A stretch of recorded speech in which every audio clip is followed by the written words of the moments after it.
2 hari setelah menikah, suami dan mertua berkata, "Mulai besok, layani kami. Pastikan rumah bersih, dan kamu hanya boleh makan sisa makanan kami." Aku kaget dan pura-pura setuju. Besok paginya, suami dan ibu mertuaku marah karena rumah masih kotor dan tak ada makanan. Tapi satu kalimat dariku membuat mereka menangis pingsan. Karena sebelum ceritanya dimulai, silahkan tulis di kolom komentar dari daerah mana saja teman-teman yang menyimak cerita ini. Jangan lupa like dan subscribe agar channel ini bisa semakin berkembang dan bisa mempersembahkan cerita yang lebih menarik lagi. 2 hari setelah kemeriahan pesta pernikahan mewah itu berlalu, suasana di dalam rumah besar kediaman keluarga Fikri terasa sangat hening. Hafiza berdiri dengan tenang di depan lemari pakaian berukuran besar yang terbuat dari kayu berukir indah. Tangannya dengan sangat cekatan memindahkan beberapa helai pakaian dan kerudung miliknya dari dalam koper ke dalam rak lemari.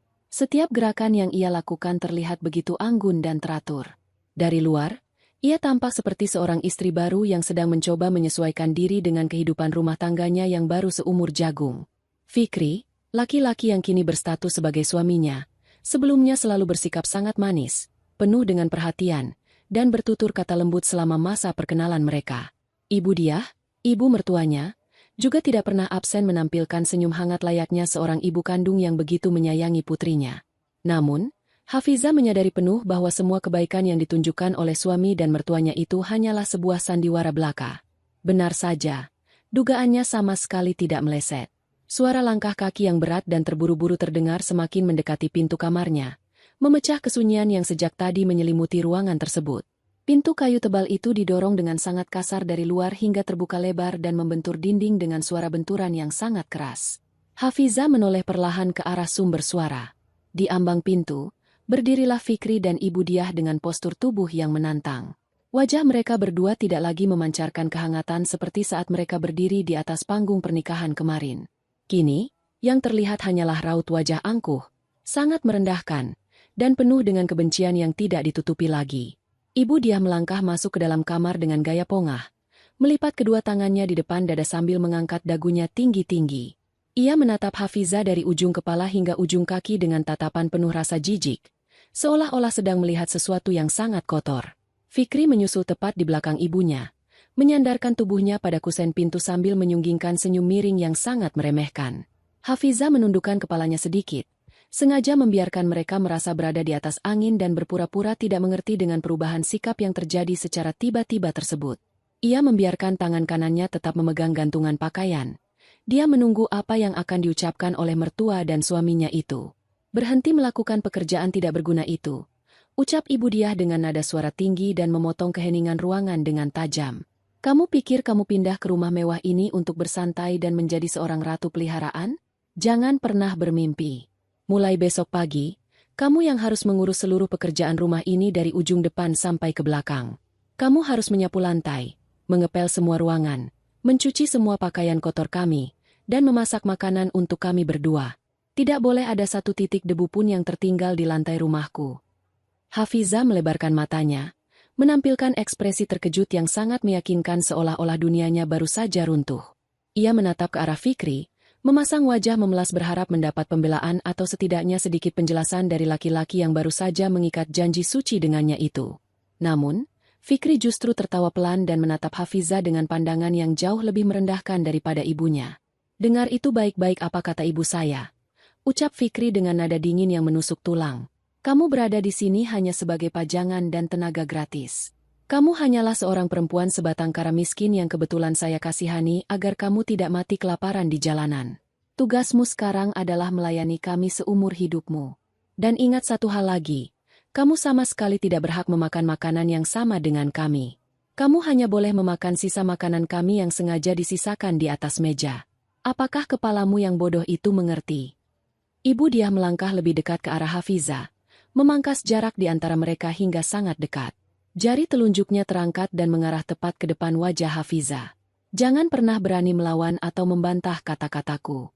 Kamu harus bersujud syukur kami masih mau menampung perempuan sepertimu di rumah sebesar ini. Kalau bukan karena anakku yang terlalu baik hati mau memungutmu, kamu pasti sudah menjadi gelandangan. Jadi, mulai besok pagi buta sebelum matahari terbit, Saya mau melihat rumah ini sudah bersih berkilau dan sarapan sudah tersedia rapi di atas meja makan. Jika tidak, kamu akan tahu sendiri apa akibatnya berada di rumah ini. Hafiza mengepalkan tangannya perlahan di balik punggungnya, menahan segala gejolak amarah yang mendidih di dalam dadanya. Namun, wajahnya tetap menunduk dalam. Ia menarik napas pendek dan putus-putus, bersandiwara seolah-olah sedang menahan isak tangis karena ketakutan yang amat sangat. Dengan suara bergetar yang dibuat-buat sedemikian rupa, Hafiza menjawab pelan. Baik, Ibu. Baik, Mas Fikri. Hafiza akan melakukan semua yang kalian perintahkan tanpa terkecuali. Hafiza minta maaf kalau kehadiran Hafiza menyusahkan. Mendengar jawaban yang sangat patuh dan lemah itu, Ibu dia tersenyum sangat lebar dan puas. Ia merasa sangat berkuasa karena bisa menundukkan menantunya dengan begitu mudah tanpa perlawanan sedikit pun. Ia menepuk pundak Fikri dengan bangga dan mengajaknya keluar dari ruangan tersebut. Ayo kita pergi dari sini, Fikri. Berada di ruangan yang sama dengan perempuan ini membuat udara terasa kotor dan membuatku sesak napas. Biarkan perempuan rendahan ini merenungi nasib buruknya sendiri. Mereka berdua pun berbalik badan dan melangkah keluar kamar dengan langkah kemenangan. Fikri masih menyempatkan diri menoleh sekali lagi untuk melemparkan tatapan mengejek sebelum akhirnya ia menutup pintu kamar tersebut dengan bantingan yang cukup keras, hingga membuat dinding sedikit bergetar. Begitu bunyi klik terdengar dari pintu yang tertutup rapat, suasana di dalam kamar kembali hening. Namun, ada perubahan besar yang terjadi pada sosok di dalam ruangan itu. Postur tubuh Hafiza yang tadinya membungkuk ketakutan, kini perlahan-lahan tegak kembali. Bahunya yang tadi sengaja dibuat gemetar kini membusung penuh dengan rasa percaya diri yang mutlak. Raut wajahnya yang memelas dan menyedihkan lenyap tanpa sisa dalam hitungan detik, digantikan oleh tatapan mata yang sangat tajam, penuh perhitungan, dan mematikan. Senyum patuh yang tadi menghiasi bibirnya kini berubah menjadi seringai dingin yang menakutkan. Ia berjalan dengan langkah santai dan mantap menuju tempat tidur, lalu mengambil telepon genggamnya yang tergeletak di atas bantal. Jari-jarinya dengan cepat menekan deretan angka, memanggil nomor seseorang yang sangat penting dalam rencana besarnya. Panggilan itu langsung tersambung pada dering kedua. Halo, Nona Hafiza. Saya mendengarkan. Terdengar suara berat dan tegas dari seberang sana. Itu adalah suara Rusdi, tangan kanan sekaligus pengacara kepercayaan yang mengurus segala urusan hukum dan aset rahasia milik Hafiza. Rusdi, permainan kotor mereka akhirnya benar-benar dimulai hari ini. Ucap Hafiza dengan nada suara yang sangat datar, tidak ada lagi getaran ketakutan seperti sebelumnya, melainkan penuh dengan tekanan dan kepastian. Mereka baru saja masuk ke kamarku dan menunjukkan wajah asli mereka yang serakah. Mereka menyuruhku menjadi pelayan tanpa bayaran dan memerintahkanku untuk memakan sisa makanan mereka mulai besok pagi. Persis seperti yang sudah kita perkirakan jauh-jauh hari. Terdengar suara helaan napas pendek dari Rusdi di seberang telepon. Mereka benar-benar manusia yang tidak tahu sedang berhadapan dengan siapa. Mereka menggali lubang kuburan mereka sendiri. Lalu, apa perintah Anda selanjutnya, Nona? Hafiza berjalan perlahan menuju jendela kamarnya, menatap tajam ke arah taman belakang rumah yang luas dan gelap gulita. Tangannya bersedekap di depan dada dengan wibawa yang luar biasa. Jalankan rencana utama kita sekarang juga. Tidak perlu ada penundaan dan tidak perlu menunggu lebih lama lagi. Aku ingin kamu menyelesaikan semua proses pengambil alihan malam ini juga secara serentak. Pastikan semua dokumen legal penagihan sudah ditandatangani dan disahkan oleh pihak berwenang. Keluarga sombong itu pikir mereka memegang kendali penuh karena memiliki perusahaan besar dan menempati rumah mewah ini. Padahal, mereka sama sekali tidak sadar bahwa seluruh kekayaan yang mereka pamerkan selama ini hanyalah fata morgana yang dibangun dari tumpukan hutang busuk. Akuisisi seluruh hutang 50 miliar rupiah milik keluarga mereka malam ini juga tanpa sisa. Baik, Nona, tim hukum kita sudah menyiapkan segalanya sejak minggu lalu tanpa terendus sedikit pun. Tanda tangan pengalihan hak piutang dari lembaga keuangan akan selesai dalam waktu kurang dari 1 jam ke depan. Setelah dokumen itu ditandatangani, otomatis seluruh aset yang mereka jadikan jaminan kepada pihak pemberi pinjaman, termasuk rumah yang Nona tempati sekarang, gedung perusahaan mereka, dan semua kendaraan bermotor milik mereka akan jatuh secara sah ke tangan Anda sebagai pemilik piutang yang baru. Sangat sempurna, jawab Hafiza. Seringai dingin di wajahnya semakin mengembang membayangkan kehancuran orang-orang yang merendahkannya. Lalu, siapkan semua berkas penyitaan itu untuk besok pagi. Datanglah ke rumah ini tepat saat matahari terbit. Bawa serta tim pengamanan yang cukup banyak untuk mengepung rumah ini. Aku ingin menghancurkan kesombongan dan harga diri mereka besok pagi, tepat di saat mereka mengharapkan aku berlutut membersihkan lantai rumah ini. Saya mengerti sepenuhnya, Nona. Besok pagi, mereka berdua akan bangun bukan sebagai pemilik rumah dan pengusaha kaya, melainkan sebagai tamu yang tidak diundang dan gelandangan di rumah Anda sendiri. Apakah ada hal lain yang perlu saya siapkan untuk eksekusi besok pagi? Tanya Rusdi memastikan agar tidak ada satupun celah yang terlewat. Cukup itu saja untuk besok pagi, Rusdi. Jawab Hafiza pelan namun tegas. Biarkan mereka tidur nyenyak dan menikmati malam terakhir mereka sebagai orang kaya raya. Mulai besok, kehidupan nyaman yang mereka kenal selama ini akan hancur lebur berkeping-keping tak tersisa. Aku akan pastikan mereka membayar setiap penderitaan yang mereka tabur dengan tunai, tanpa keringanan sedikitpun. Selamat bekerja. Siap. Nona, saya akan segera mengurus semuanya dan memastikan tidak ada kesalahan. Selamat malam, tutup Rusdi, dan panggilan pun terputus. Hafiza menurunkan telepon genggamnya dan meletakkannya kembali di atas meja rias. Ia kembali menatap pantulan dirinya di cermin besar. Wanita berhijab yang menatap balik dari dalam cermin itu bukanlah perempuan lemah yang bisa ditindas dan diinjak-injak begitu saja. Ia adalah badai diam yang siap menyapu bersih kejahatan keluarga suaminya. Hafiza merebahkan tubuhnya di atas kasur yang empuk. Pikirannya sangat jernih dan hatinya luar biasa tenang.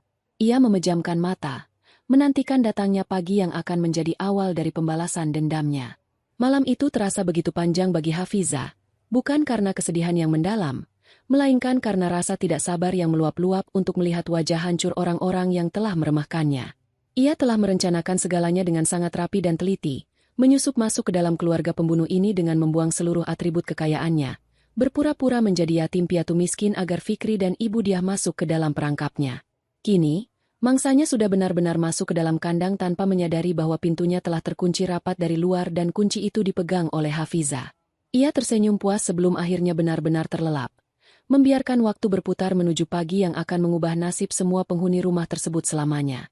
Matahari pagi akhirnya menyingsing. Sinarnya menembus celah-celah gorden jendela rumah besar tersebut dan menerangi perabotan mahal di dalamnya. Namun, cahaya pagi yang seharusnya membawa kehangatan itu sama sekali tidak membawa kedamaian bagi penghuni aslinya. Di lantai 2 bangunan utama, suara pintu kamar terbuka dengan sangat kasar memecah keheningan pagi. Fikri melangkah keluar dari kamarnya sambil menggaruk kepalanya yang berantakan karena baru bangun tidur. Wajahnya ditekuk kesal dan napasnya berhembus kasar. Ia berjalan menuruni tangga menuju ruang makan yang terletak di lantai bawah dengan langkah kaki yang dihentakkan sengaja agar terdengar keras. Perutnya sudah keroncongan menuntut untuk diisi dengan sarapan mewah seperti kebiasaannya setiap hari. Namun, saat langkah kakinya tiba di batas ruang makan, matanya melebar marah melihat pemandangan di depannya. Meja makan besar berbahan batu pualam itu kosong melompong. Tidak ada piring, tidak ada gelas, apalagi hidangan sarapan hangat yang selalu tersedia. Lebih parahnya lagi, lantai ruangan tersebut juga masih terlihat kotor dengan sedikit debu dan jejak sepatu dari acara 2 hari lalu yang belum dibersihkan sama sekali.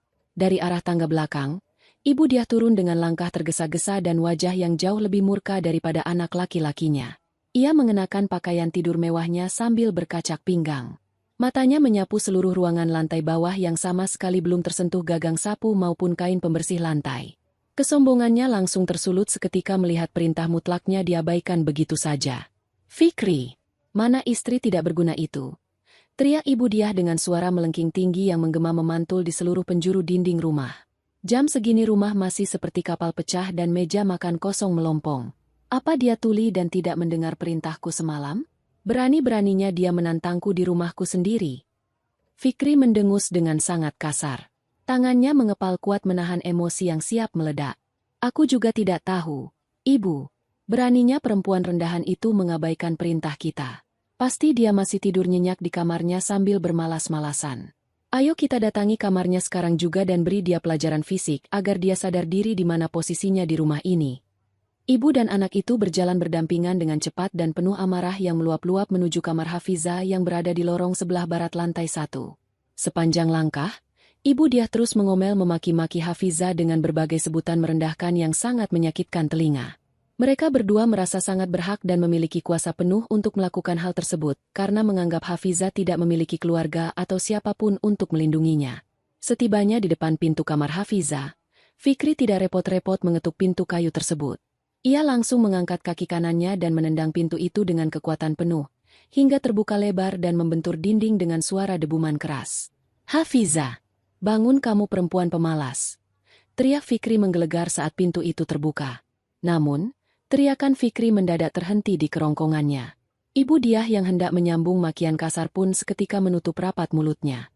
Pemandangan di dalam kamar itu sungguh di luar dugaan dan jangkauan pikiran mereka berdua. Mereka sangat berharap melihat Hafiza sedang meringkuk ketakutan di atas kasur, atau sedang menangis terseduh-seduh meratapi nasibnya yang malang. Akan tetapi, yang tersaji di depan mata mereka justru sebaliknya. Hafiza sedang duduk dengan sangat santai, tenang, dan anggun di sebuah kursi empuk dekat jendela yang terbuka. Ia sudah berpakaian sangat rapi dan mengenakan kerudungnya dengan lilitan yang sempurna. Di hadapannya terdapat sebuah meja kecil berisi teko teh dan cangkir porselen yang memancarkan uap hangat. Hafiza sedang menyesap teh tersebut secara perlahan-lahan, sementara tangannya yang lain memegang dan membaca sebuah dokumen tebal berisi lembaran-lembaran kertas legal. Wajahnya sangat tenang, sama sekali tidak terpengaruh oleh gebrakan pintu dan teriakan murka dari suaminya. Melihat sikap Hafiza yang begitu santai dan tidak peduli, darah Fikri langsung mendidih hingga ke ubun-ubun. Ia merasa harga dirinya diinjak-injak dan diremehkan di dalam rumahnya sendiri. Fikri melangkah maju dengan cepat mendekati meja kecil tersebut. "Apa-apaan kelakuanmu ini, Hafiza? Kamu pikir ini tempat penginapan tempat kamu bisa bersantai? Mana sarapan kami? Kenapa lantai rumah masih kotor dan berantakan? Kamu sengaja melawan perintah kami ya? Kamu mau saya tendang dan usir dari rumah ini sekarang juga tanpa membawa uang sepeser pun?" Ibu Diah ikut menimpali dari ambang pintu dengan wajah merah padam. "Dasar perempuan miskin yang tidak tahu diuntung. Cepat letakkan cangkir minuman itu, ambil sapu di belakang, dan bersihkan seluruh sudut rumah ini sekarang juga tanpa bantahan. Setelah itu pergi ke dapur dan masak untuk kami berdua. Kalau kamu berani membantah satu patah kata saja, saya akan pastikan hidupmu hancur berantakan hari ini juga." Hafiza meletakkan cangkir tehnya dengan gerakan yang sangat perlahan dan terukur ke atas tatakan porselen. Bunyi dentingan pelan cangkir tersebut terdengar sangat jelas di tengah keheningan yang tegang dan mematikan itu. Ia melipat dokumen tebal di tangannya dengan rapi dan meletakkannya di atas pangkuan. Kemudian, Hafiza perlahan-lahan mengangkat wajahnya, menatap lurus ke arah mata Fikri dan Ibu Diah secara bergantian dengan tatapan yang sulit diartikan. Tidak ada lagi ketakutan di matanya. Tidak ada lagi kepatuhan buta seperti kemarin malam. Yang ada hanyalah sorot mata yang sangat tajam, dingin, dan siap merobek seluruh arogansi mereka hingga tak bersisa. Hafiza tersenyum tipis. Sebuah senyuman misterius yang membuat bulu kuduk Fikri entah mengapa tiba-tiba meremang dan memunculkan perasaan tidak enak di dalam dadanya. Hafiza membuka mulutnya. Suaranya terdengar sangat tenang, pelan, namun mampu memotong tajam setiap amarah yang ada di ruangan itu. "Maaf. Aku tidak sudi melayani gembel. Apalagi gembel yang rumah, perusahaan, dan seluruh aset kekayaannya baru saja resmi berstatus sitaan lembaga keuangan pagi ini, karena seluruh tumpukan hutang 50 miliar kalian sudah kuakuisisi sepenuhnya." Keheningan yang mencekam dan sangat pekat langsung menyelimuti seluruh ruangan itu seketika. Kalimat yang baru saja keluar dari mulut Hafiza terasa seperti sambaran petir di siang bolong bagi Fikri dan Ibu Diah. Fikri mengerutkan dahi, mencoba mencerna rentetan kata-kata aneh yang baru saja didengarnya. Ia merasa ucapan istrinya itu hanyalah omong kosong belaka dari orang yang sudah kehilangan akal. "Apa maksudmu bicara melantur dan mengarang cerita seperti itu?" bentak Fikri mencoba menutupi rasa gugup yang mendadak muncul di perutnya. "Kamu jangan mengarang cerita konyol. Gembel katamu?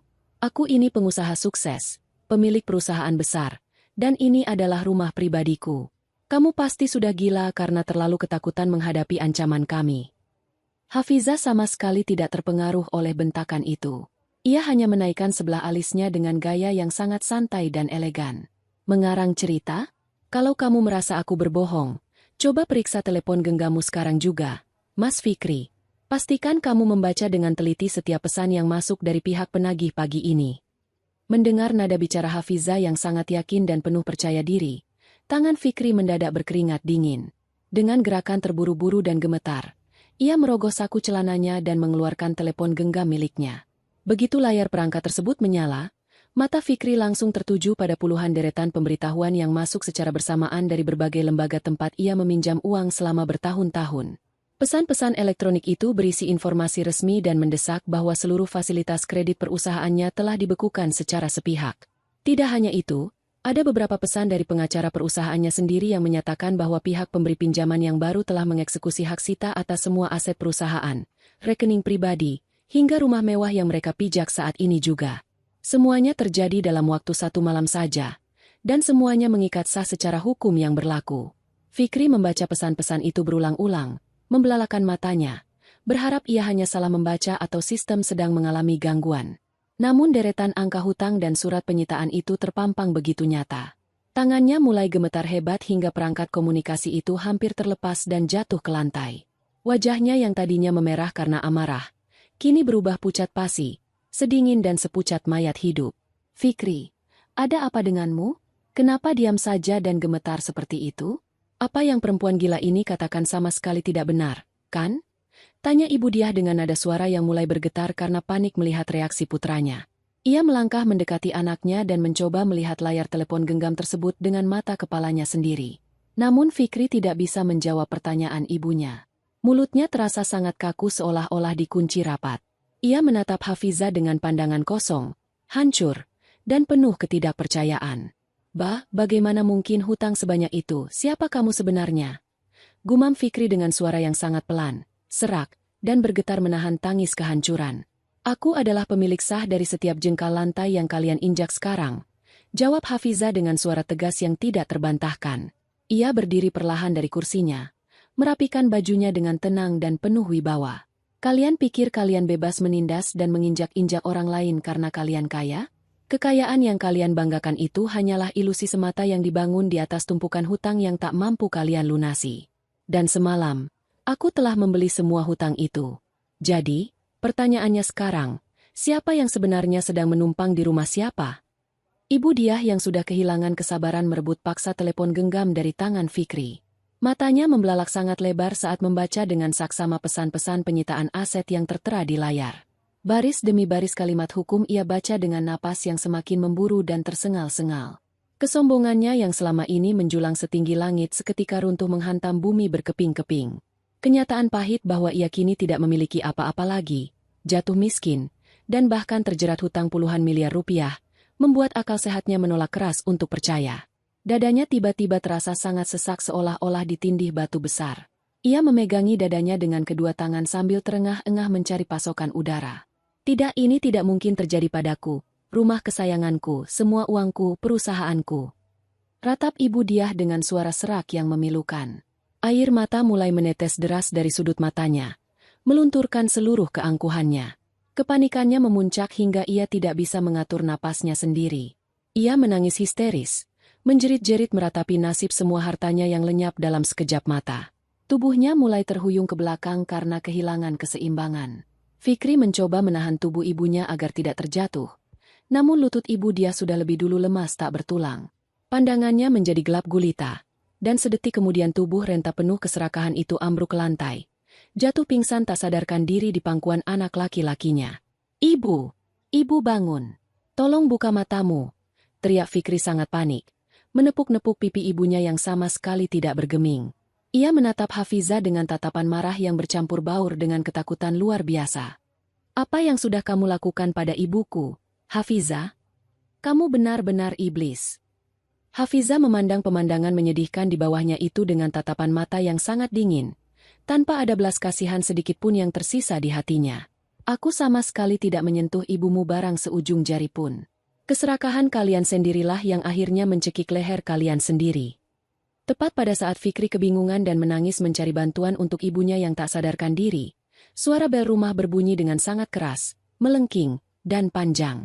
Bunyi bel yang memekakan telinga itu langsung disusul dengan gedoran keras di pintu utama bagian depan yang menggema menakutkan hingga ke lantai atas. Suara gedoran itu terdengar sangat menuntut, tidak sabar, dan mengancam, seolah-olah ada sepasukan orang di luar sana yang siap mendobrak paksa masuk jika pintu tidak segera dibuka. Fikri membeku di tempatnya bersimpuh. Jantungnya berdebar sangat kencang seakan-akan ingin melompat keluar dari dadanya. Ia menelan ludah dengan susah payah. Ketakutan setengah mati membayangkan siapa tamu tidak diundang yang datang tepat di tengah kehancuran hidupnya pagi ini. Suara gedoran di pintu depan semakin menjadi-jadi, membuat Fikri yang masih bersimpuh di samping ibunya gemetar ketakutan. Ia menatap Hafiza yang masih berdiri dengan tenang tanpa ekspresi. Dengan langkah gontai dan kaki yang terasa sangat berat, Fikri meninggalkan ibunya yang masih pingsan di lantai kamar untuk menuju pintu utama. Setiap langkah yang ia ambil terasa seperti menuju tiang gantungan. Jantungnya berdegup kencang hingga telinganya berdenging. Saat ia membuka pintu kayu besar itu, pandangannya langsung tertumbuk pada sekelompok pria berbadan tegap dengan pakaian rapi yang berdiri tegak di teras rumahnya. Di barisan paling depan, berdiri seorang pria parubaya dengan tas jinjing kulit yang terlihat sangat profesional. Pria itu adalah Rusdi, pengacara yang sudah mengurus segala keperluan hukum Hafizah. Di belakang Rusdi, tampak sekitar 10 orang pengawal dengan wajah dingin yang seolah siap melakukan apa saja jika ada perlawanan. "Selamat pagi, Saudara Fikri," ucap Rusdi dengan nada suara yang sangat formal namun terasa sangat mengancam. "Saya Rusdi, kuasa hukum dari pemilik baru rumah dan seluruh aset yang selama ini Anda tempati. Kami datang ke sini untuk melakukan serah terima fisik dan memastikan pengosongan aset atau peralihan status penghuni secara resmi sesuai dengan hukum yang berlaku." Fikri menelan ludah dengan susah payah. Tenggorokannya terasa sangat kering hingga ia sulit untuk mengeluarkan suara. "Apa maksud Anda? Pemilik baru? Ini rumah saya. Saya masih memegang sertifikatnya," teriak Fikri dengan sisa-sisa keberaniannya yang sudah hampir habis. Rusdi hanya tersenyum tipis, lalu mengeluarkan sebuah map tebal dari dalam tasnya. Ia membuka lembaran-lembaran dokumen yang memiliki stempel resmi negara dan tanda tangan yang sangat sah. "Sertifikat yang Anda maksud sudah tidak berlaku lagi sebagai bukti kepemilikan tunggal, karena telah dijadikan jaminan hutang yang gagal bayar. Seluruh hutang Anda telah dialihkan kepada klien kami. Dan ini, yang paling penting," Rusdi menyodorkan sebuah dokumen yang membuat mata Fikri melotot tajam. "Ini adalah perjanjian pranikah yang Anda tanda tangani sebelum pernikahan dengan Nona Hafizah dilaksanakan 2 minggu yang lalu." Fikri menyambar dokumen itu dengan tangan gemetar. Ia membaca baris demi baris dengan cepat. Matanya terpaku pada sebuah pasal yang menyatakan bahwa jika dalam waktu 1 bulan setelah pernikahan terjadi kegagalan pembayaran hutang perusahaan, maka seluruh aset pribadi Fikri akan secara otomatis menjadi milik pasangannya sebagai bentuk kompensasi jaminan. Fikri teringat saat itu ia menandatangani tumpukan kertas tersebut tanpa membaca isinya karena terlalu sombong dan menganggap Hafizah hanya perempuan yatim piatu miskin yang tidak akan mungkin mengerti soal hukum. Ia merasa dijebak dengan sangat rapi. Kalian menjebakku," teriak Fikri sambil merobek kertas di tangannya. Namun Rusdi hanya berdiri diam. "Silakan robek sesuka Anda. Itu hanya salinan. Dokumen aslinya tersimpan sangat aman di kantor notaris kami," ucap Rusdi dengan tenang. "Sekarang, klien kami ingin menemui Anda. Nona Hafizah, silakan." Hafizah muncul dari balik lorong dengan langkah yang sangat anggun. Ia berdiri di samping Rusdi, menatap Fikri yang kini terlihat sangat hancur dan berantakan. Para pengawal segera masuk ke dalam rumah dan berdiri di setiap sudut ruangan, menciptakan suasana yang sangat mencekam bagi Fikri. Ibu Diah yang baru saja tersadar dari pingsannya merangkak keluar kamar dengan rambut acak-acakan. Ia melihat rumahnya sudah dipenuhi oleh orang-orang asing yang terlihat sangat berkuasa. "Apa yang terjadi? Fikri, siapa mereka ini? Usir mereka dari rumah kita," teriak Ibu Diah dengan suara serak. Hafizah melangkah maju ke depan mertuanya. "Ibu Diah, mulai detik ini, tidak ada lagi rumah kita. Yang ada hanyalah rumahku. Kalian berdua adalah penghuni tanpa izin yang seharusnya sudah ditendang keluar ke jalanan pagi ini juga. Semua perhiasan, pakaian mahal, dan kendaraan kalian sudah menjadi milikku untuk menutupi kerugian hutang-hutang kalian yang sangat besar itu." Ibu Diah kembali menangis histeris. Ia mencoba memegang kaki Hafizah namun langsung dihalangi oleh salah satu pengawal. "Hafizah, tolong jangan lakukan ini. Kami ini keluargamu. Ibu mohon ampuni kami," ratapnya dengan sangat memilukan. Hafizah menatap mereka berdua dengan pandangan yang sangat dingin, tanpa ada sedikit pun rasa iba yang tersisa. "Keluarga? Keluarga mana yang menyuruh menantunya memakan sisa makanan? Keluarga mana yang merendahkan istrinya sendiri menjadi pelayan tepat setelah hari pernikahan? Kalian sudah menunjukkan siapa kalian sebenarnya, dan sekarang aku akan menunjukkan siapa aku." Hafizah diam sejenak, membiarkan keheningan itu menambah rasa takut di hati Fikri dan ibunya. "Aku memberikan kalian 2 pilihan yang sangat sederhana. Pilihan pertama, Rusdi akan melaporkan kalian atas dugaan penipuan dokumen bisnis dan penggelapan dana yang sudah aku siapkan buktinya secara lengkap. Jika ini dilakukan, kalian berdua akan masuk penjara hari ini juga dan menghabiskan sisa hidup kalian di balik jeruji besi yang dingin." Fikri bergidik ngeri mendengar kata penjara. Ia tahu betul berapa banyak kecurangan yang ia lakukan di perusahaannya selama ini. Lalu, apa pilihan kedua? Tanyanya dengan suara lirih. Pilihan kedua. Hafiza tersenyum sangat tipis. Kalian tetap tinggal di rumah ini, namun status kalian berubah total. Kalian akan membayar hutang kalian dengan bekerja sebagai pelayan di rumah ini. Kalian akan melakukan semua pekerjaan yang kalian perintahkan kepadaku semalam. Membersihkan rumah, mencuci baju, dan tentu saja, kalian hanya akan makan sisa makanan yang aku tinggalkan di meja. Aku ingin kalian merasakan setiap detik penghinaan yang kalian rencanakan untukku. Fikri dan Ibu Diah terdiam membeku. Pilihan itu sangatlah berat. Menjadi pelayan di rumah yang dulunya milik mereka sendiri, di depan orang-orang yang dulu mereka rendahkan, adalah penghinaan yang sangat luar biasa bagi harga diri mereka yang setinggi langit. Namun, bayangan penjara yang gelap dan menyeramkan jauh lebih menakutkan bagi mereka. Ibu Diah menatap Fikri dengan tatapan penuh keputusasaan, berharap ada keajaiban. Namun Fikri hanya bisa menunduk dalam. Kami pilih yang kedua, ucap Fikri dengan suara yang nyaris tidak terdengar. Air mata penyesalan mulai jatuh di pipinya. Namun itu sudah sangat terlambat. Keputusan yang sangat bijaksana, kata Hafiza. Ia berbalik arah menuju ruang tengah. Rusdi, berikan mereka pakaian kerja yang sudah disiapkan. Pastikan mereka mulai bekerja sekarang juga. Lantai di ruang tamu ini terlihat masih sangat kotor. Aku ingin mereka membersihkannya dengan tangan mereka sendiri tanpa menggunakan alat bantu mesin.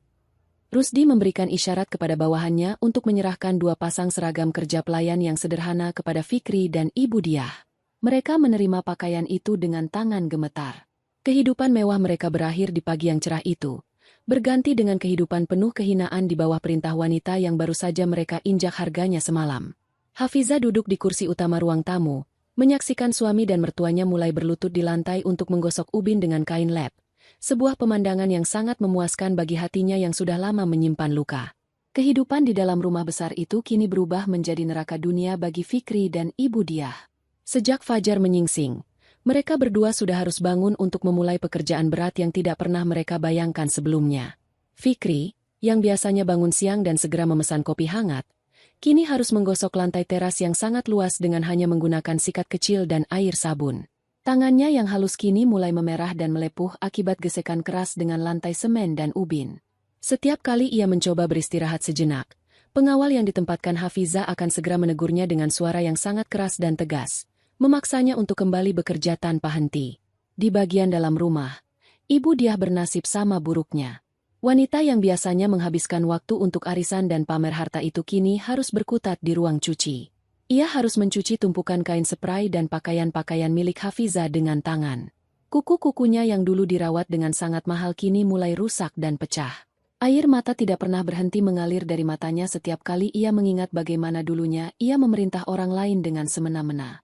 Sekarang, ia sendiri yang merasakan betapa lelah dan terhinanya menjadi seorang pelayan yang tidak dihargai. Siang itu, Hafiza duduk di meja makan yang penuh dengan hidangan lezat dan segar.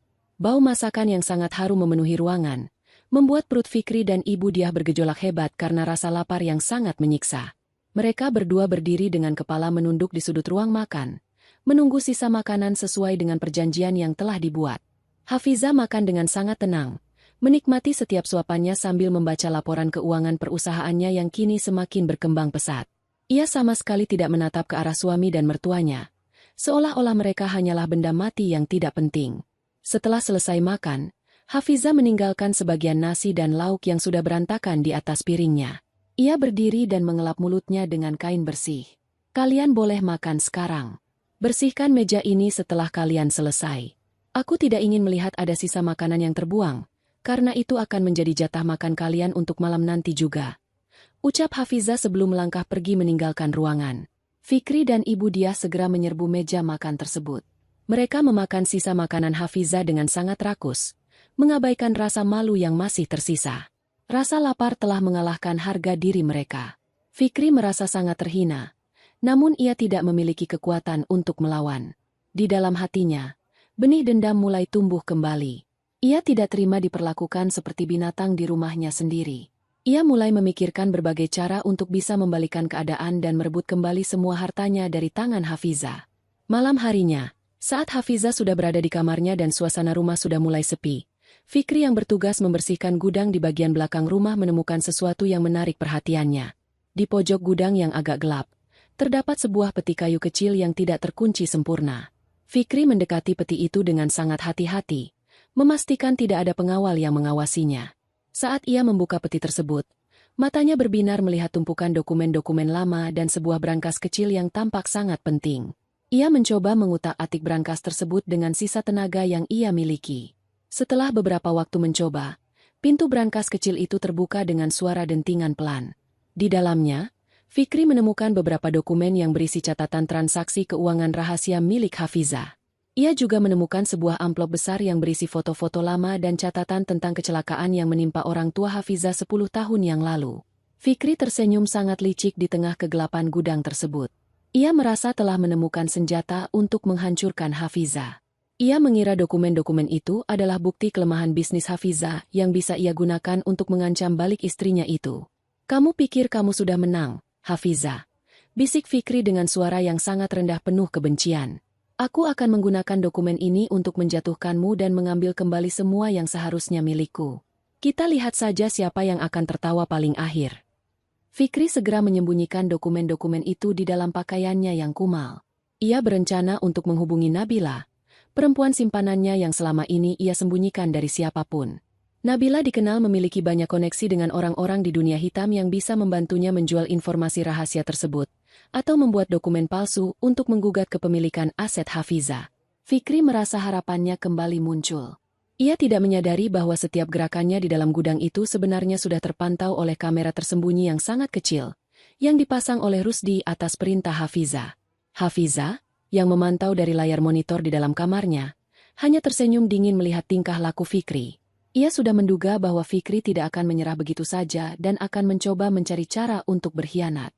Dokumen-dokumen yang ditemukan Fikri di gudang itu memang sengaja diletakkan di sana sebagai jebakan untuk melihat sejauh mana sifat asli suaminya itu akan bertindak.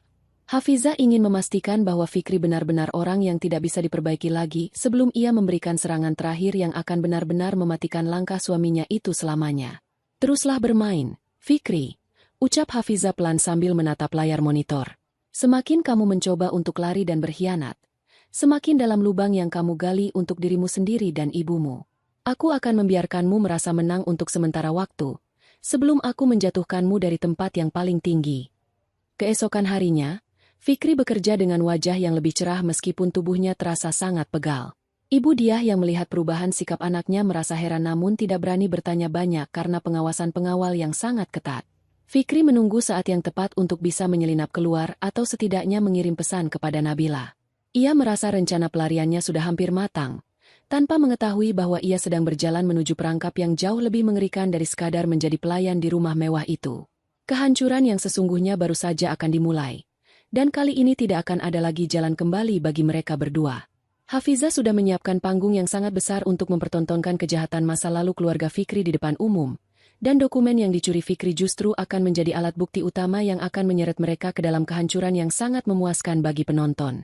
Sinar matahari siang terasa begitu menyengat kulit ketika Fikri terus melanjutkan pekerjaannya membersihkan halaman belakang rumah besar tersebut. Keringat bercucuran membasahi pakaian pelayannya yang sudah kotor dan bau. Meskipun tubuhnya terasa remuk dan kelelahan yang amat sangat mendera otot-ototnya, ada sebuah perasaan menang yang diam-diam mekar di dalam dadanya. Dokumen rahasia yang ia curi dari gudang semalam kini tersimpan rapat di balik lapisan pakaiannya, tersembunyi dengan aman dari pandangan para pengawal berwajah garang yang terus mengawasinya dari kejauhan. Fikri merasa bahwa nasib buruknya akan segera berakhir hari ini juga. Ia merasa menjadi pria paling pintar karena berhasil menemukan celah dari penjagaan Hafizah yang menurutnya sangat ketat. Ia terus menggosok lantai semen itu sambil otaknya berputar cepat memikirkan cara untuk menghubungi Nabila. Perempuan simpanannya itu adalah satu-satunya kunci untuk menjual dokumen penting ini kepada pihak pesaing perusahaan Hafizah.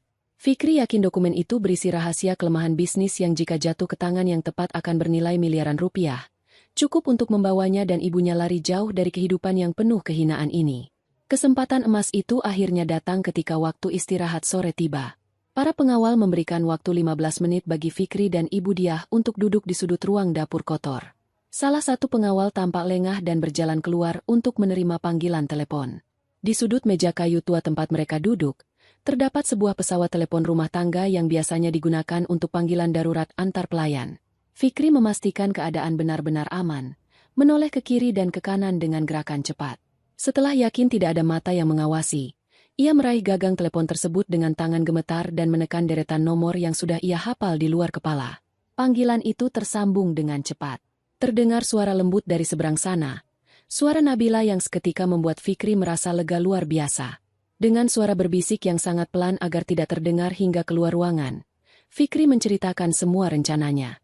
Ia menjelaskan bahwa ia memegang berkas sangat penting milik istrinya dan meminta Nabila untuk mencarikan pembeli malam ini juga. Nabila di seberang sana terdengar sangat antusias dan berjanji akan menjemput Fikri beserta ibunya di pintu gerbang belakang tepat pada tengah malam. Kesepakatan pun terjadi. Setelah meletakkan kembali gagang telepon ke tempat semula, Fikri menoleh ke arah ibu dia yang sedang memijat kakinya yang bengkak. Ia merangkul bahu ibunya dan berbisik tepat di dekat telinganya. "Ibu, bertahanlah sebentar lagi. Malam ini kita akan pergi dari neraka ini. Aku sudah mendapatkan senjata untuk menghancurkan perempuan sombong itu. Kita akan kembali menjadi orang kaya dan tidak akan pernah lagi memakan sisa makanan siapapun." Ibu dia menatap mata anaknya dengan tatapan penuh harap. Air mata kembali menggenang di pelupuk matanya. Namun kali ini bukan air mata kesedihan, melainkan air mata kebahagiaan dan kelegaan. Ia mengangguk dengan semangat, seolah mendapat tambahan tenaga baru untuk bertahan melewati sisa hari ini. Ibu dan anak itu pun saling melempar senyum penuh arti, merasa sangat yakin bahwa rencana pelarian mereka akan berjalan dengan sangat sempurna tanpa hambatan sedikit pun. Mereka kembali bekerja dengan semangat yang berbeda, pura-pura patuh di depan Hafiza dan para pengawal, sambil menunggu matahari tenggelam dan malam yang gelap menyelimuti kediaman tersebut. Waktu berlalu terasa sangat lambat bagi Fikri dan ibu dia. Malam akhirnya tiba, membawa keheningan yang sangat mencekam di seluruh sudut rumah.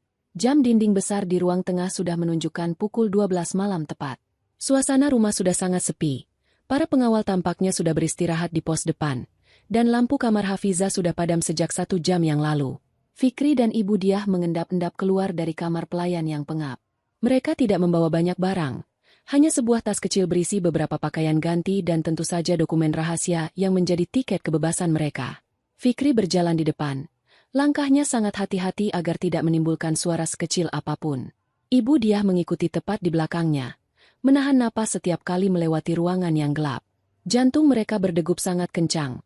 Perpaduan antara rasa takut ketahuan dan rasa tidak sabar untuk segera menghirup udara kebebasan. Mereka berhasil melewati dapur, menyusuri lorong panjang yang lembab, dan akhirnya tiba di halaman belakang yang langsung terhubung dengan pintu gerbang keluar.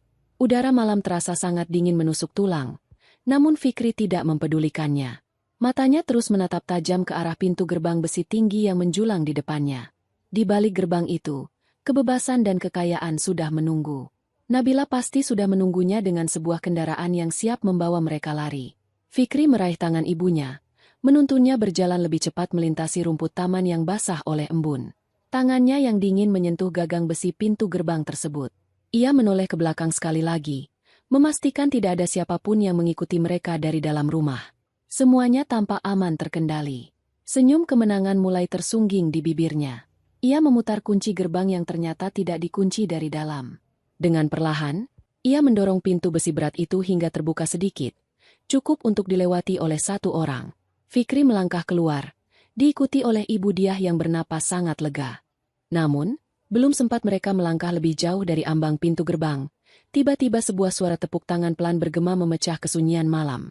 Suara tepuk tangan itu terdengar sangat meremehkan dan seketika membuat darah di tubuh Fikri membeku. Detik berikutnya, seluruh lampu sorot taman yang berdaya terang tinggi menyala secara serentak, menyorot langsung ke arah wajah Fikri dan ibu dia. Cahaya yang sangat menyilaukan itu membuat mereka berdua refleks menutup mata dengan kedua tangan. Mereka terkejut bukan main. Langkah kaki mereka langsung terhenti seketika. Kepanikan luar biasa melanda perasaan mereka. Saat mata mereka perlahan-lahan mulai terbiasa dengan cahaya terang benderang tersebut, mereka melihat pemandangan yang membuat jantung mereka seakan-akan berhenti berdetak. Di depannya, hanya berjarak beberapa langkah saja, berdirilah Hafiza. Wanita berkerudung itu berdiri dengan postur yang sangat anggun, menyilangkan kedua tangannya di depan dada, dan menatap mereka berdua dengan tatapan mata yang sangat tajam dan dingin bagaikan bongkahan es. Di belakang Hafiza, Berdiri Rusdi beserta belasan pengawal berbadan tegap yang memblokir seluruh jalan keluar. Namun, yang membuat Fikri benar-benar kehilangan akal sehatnya adalah pemandangan di dekat kaki Hafizah. Di sana, di atas tanah yang dingin, tampak seorang wanita yang sedang berlutut dengan kepala menunduk. Tangan wanita itu diikat ke belakang, dan tubuhnya terlihat gemetar. Saat wanita itu perlahan mengangkat wajahnya yang pucat pasi, Fikri terkesiap hebat. Napasnya tercekat di tenggorokan. Wanita yang berlutut tidak berdaya itu adalah Nabila, perempuan simpanan yang baru saja ia hubungi siang tadi, orang yang ia harapkan akan menjadi penyelamatnya malam ini. Fikri mundur satu langkah. Kakinya tiba-tiba terasa lemas tak bertulang. Ia menatap Nabila dan Hafizah secara bergantian dengan mulut menganga lebar. Sama sekali tidak bisa mempercayai penglihatannya sendiri. Ibu Diah yang berada di sebelahnya langsung mencengkeram lengan Fikri dengan sangat kuat. Kuku-kukunya menancap menembus pakaian anaknya karena ketakutan yang teramat sangat. Mulutnya terbuka seolah ingin berteriak. Namun tidak ada satupun suara yang keluar. Rencana pelarian yang mereka susun dengan sangat rapi dan penuh harapan, kini hancur lebur berserakan di depan mata mereka sendiri. Hafizah melangkah maju satu tindak. Senyum miring yang sangat merendahkan menghiasi bibirnya. Ia menatap wajah suaminya yang kini terlihat seperti pencuri murahan yang tertangkap basah oleh pemilik rumah. Mau pergi kemana malam-malam begini? Mas Fikri, apakah kamar pelayan yang aku sediakan kurang nyaman untuk kalian tempati? Atau kalian sedang terburu-buru ingin menjual tumpukan kertas sampah yang kamu curi dari gudangku semalam kepada pembeli fiktif ini? Ucap Hafizah dengan nada suara yang sangat tenang namun mengandung ancaman yang sangat mematikan. Malam itu, di bawah sorotan lampu yang sangat terang, Fikri menyadari bahwa ia tidak pernah selangkah pun mendahului istrinya. Ia hanya pion kecil yang sedang dipermainkan di atas papan catur yang sepenuhnya dikuasai oleh Hafizah. Pintu keluar yang ia kira terbuka lebar hanyalah sebuah ilusi semata. Dan kini ia benar-benar terjebak tanpa jalan keluar sedikit pun. Keheningan yang mencekam menyelimuti halaman belakang rumah tersebut. Hanya terdengar suara embusan angin malam yang menyapu dedaunan. Fikri masih mematung di tempatnya berdiri. Matanya terpaku pada sosok Nabila yang bersimpuh di tanah. Pikirannya buntu. Berusaha keras merangkai kepingan-kepingan kejadian ini menjadi sesuatu yang masuk akal. Bagaimana mungkin Nabila, perempuan yang selalu mendengarkan keluh kesahnya dan berjanji akan membantunya, kini justru tertangkap dan berada di pihak musuh? Pertanyaan itu berputar-putar di kepalanya tanpa henti. Fikri menelan ludah yang terasa bagaikan pasir di kerongkongannya. Ia memaksakan diri untuk berbicara, meskipun suaranya terdengar sangat parau dan bergetar hebat. Nabila, apa yang terjadi? Kenapa kamu bisa bersama dia? Bukankah kita sudah sepakat kamu akan menjemputku dengan kendaraan agar kita bisa kabur membawa dokumen ini? Tanya Fikri dengan nada penuh keputusasaan, masih menaruh sedikit harapan bahwa ini semua hanyalah sebuah kesalahpahaman belaka. Mendengar pertanyaan bodoh itu, Hafizah tertawa pelan. Tawanya terdengar sangat elegan namun terasa sangat menusuk telinga. Ia menatap Nabila dan memberikan anggukan kecil, memberikan isyarat agar perempuan itu berbicara. Nabila perlahan-lahan mengangkat kepalanya, menatap Fikri dengan tatapan yang sangat datar. Tidak ada lagi kilau cinta buatan atau perhatian manis seperti yang selalu ia tunjukkan selama ini. Maafkan aku, Fikri.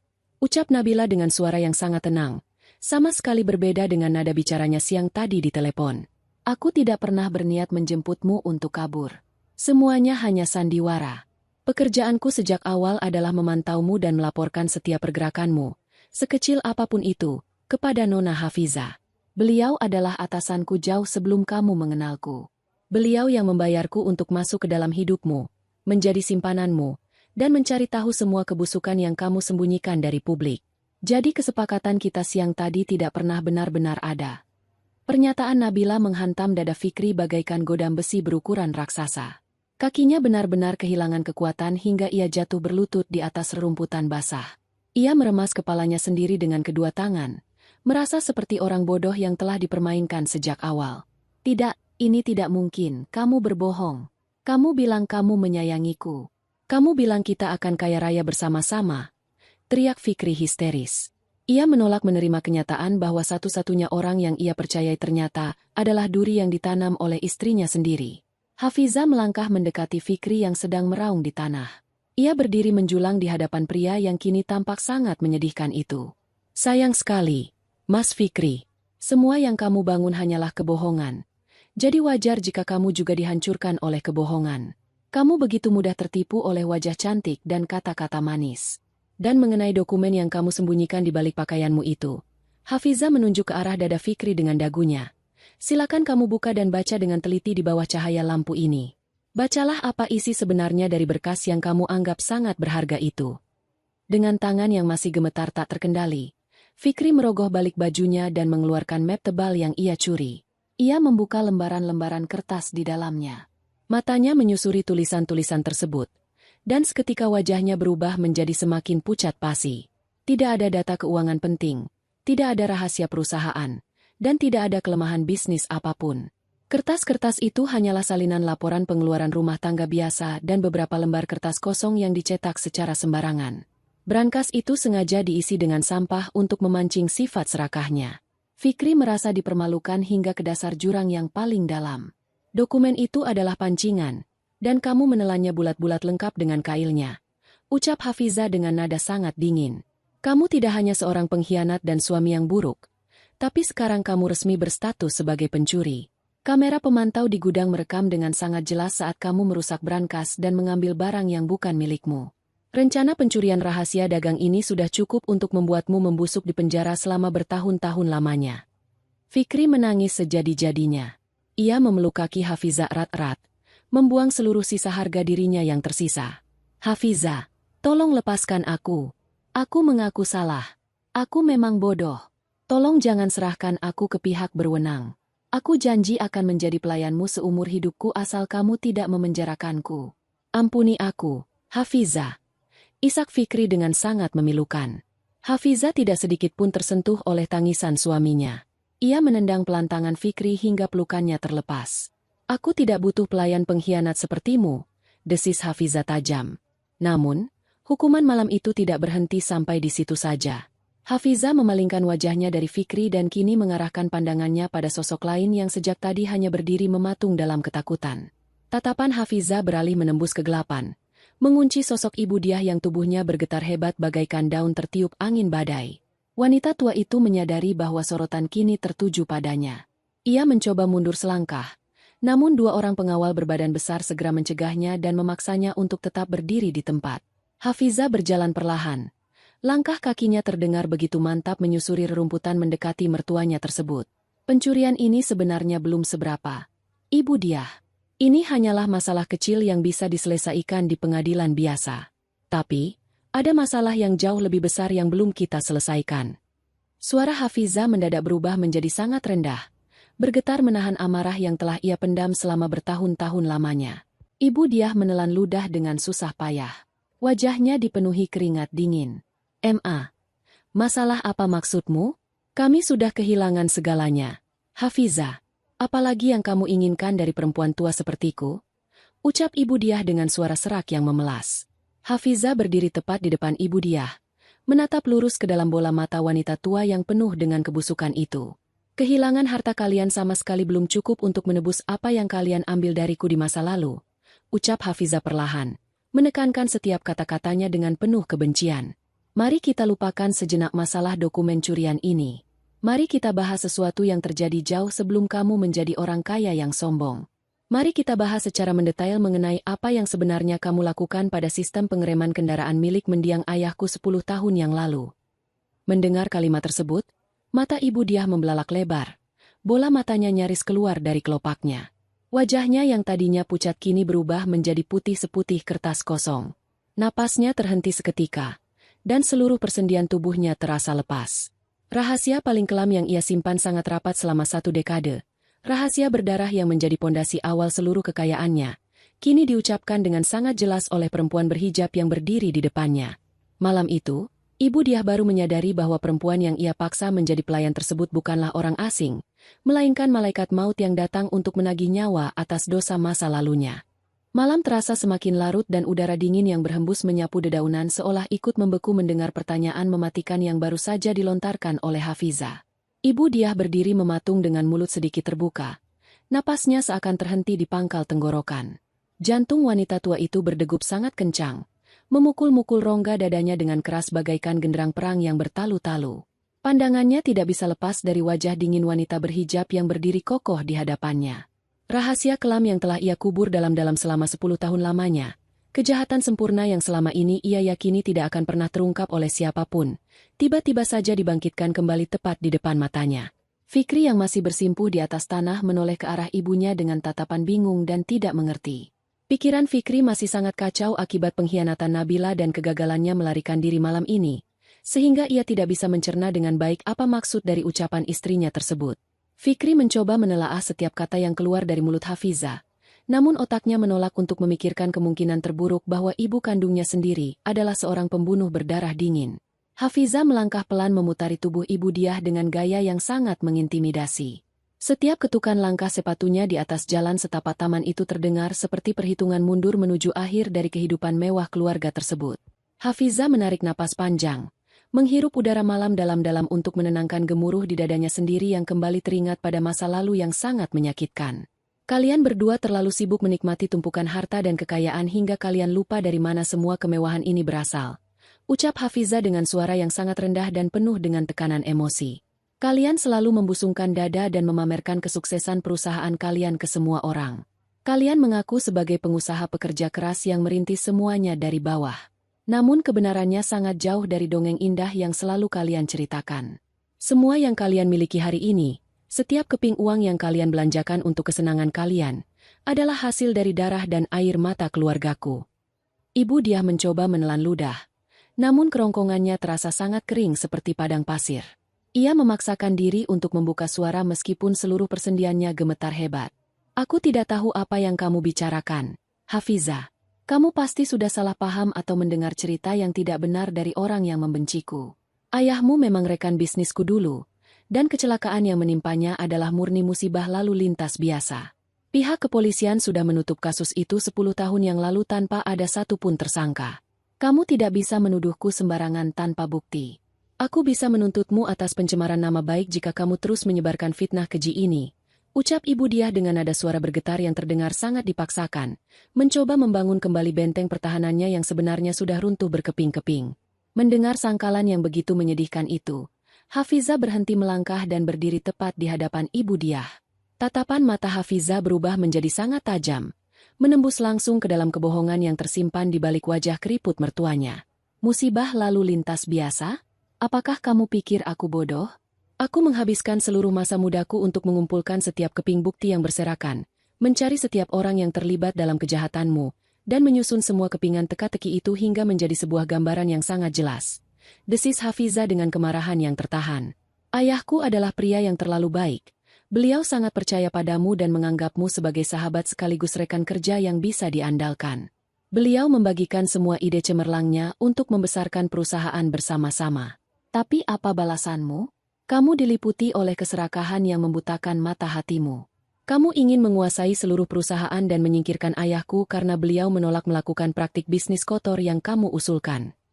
Fikri menatap ibunya dengan mulut menganga. Ia mulai menyadari bahwa cerita yang selama ini ia dengar dari ibunya tentang sejarah perusahaan keluarga mereka adalah sebuah kebohongan besar. Ibu, apa yang dia katakan itu benar? Tolong katakan padaku kalau perempuan ini hanya berbohong. Mohon Fikri dengan suara serak, berharap ibunya akan membantah tuduhan itu dengan tegas. Namun Ibu Diah tidak berani menatap mata putranya sendiri. Wanita itu hanya bisa menunduk sambil terus meremas ujung pakaiannya dengan sangat kuat. Hafizah melanjutkan penjelasannya dengan suara yang semakin keras dan menggema di halaman belakang tersebut. Kamu menyewa seorang montir bayaran untuk memotong sebagian kabel sistem pengereman pada kendaraan milik ayahku tepat sebelum beliau dan ibuku berangkat untuk menghadiri pertemuan penting di luar kota.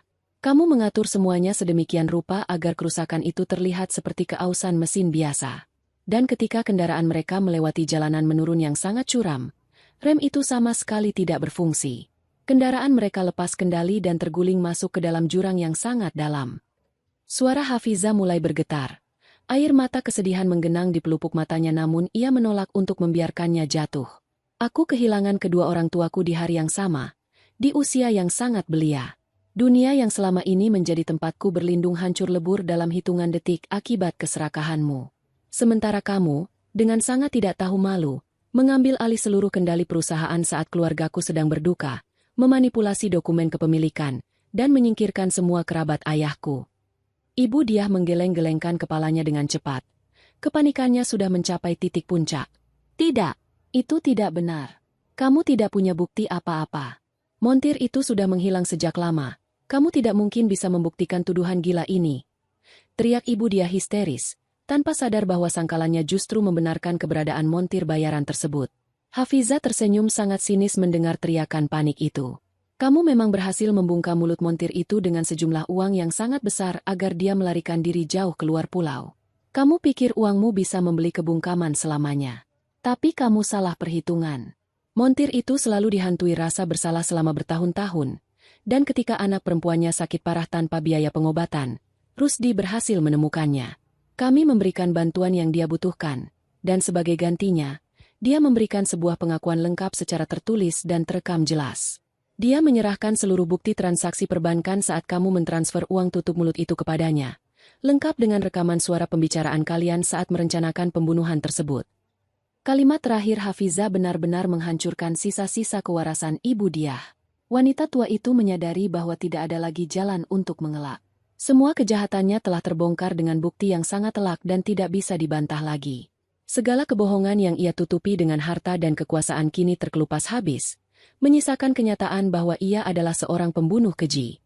Tatapan mata ibu dia tiba-tiba berubah menjadi kosong, namun sedetik kemudian berubah menjadi tatapan penuh dengan kebencian dan kegilaan yang memuncak. Akal sehatnya benar-benar terputus. Ia tidak rela jika harus kehilangan kebebasannya dan membusuk di dalam penjara setelah semua usaha kerasnya untuk menjadi orang kaya raya. Dalam keadaan terdesak dan putus asa yang luar biasa, mata ibu dia menangkap sebuah objek mengkilap yang terletak di atas meja taman terbuat dari besi yang berada tidak jauh dari tempatnya berdiri. Di atas meja tersebut, terdapat sebuah pisau potong buah yang tajam yang sebelumnya ditinggalkan oleh salah satu pengawal yang sedang memakan apel. Tanpa berpikir panjang, ibu dia merangsek maju dengan kecepatan yang sangat tidak terduga untuk wanita seusianya. Ia mendorong Fikri hingga terjungkal ke samping, lalu meraih gagang pisau tajam itu dengan tangan kanannya.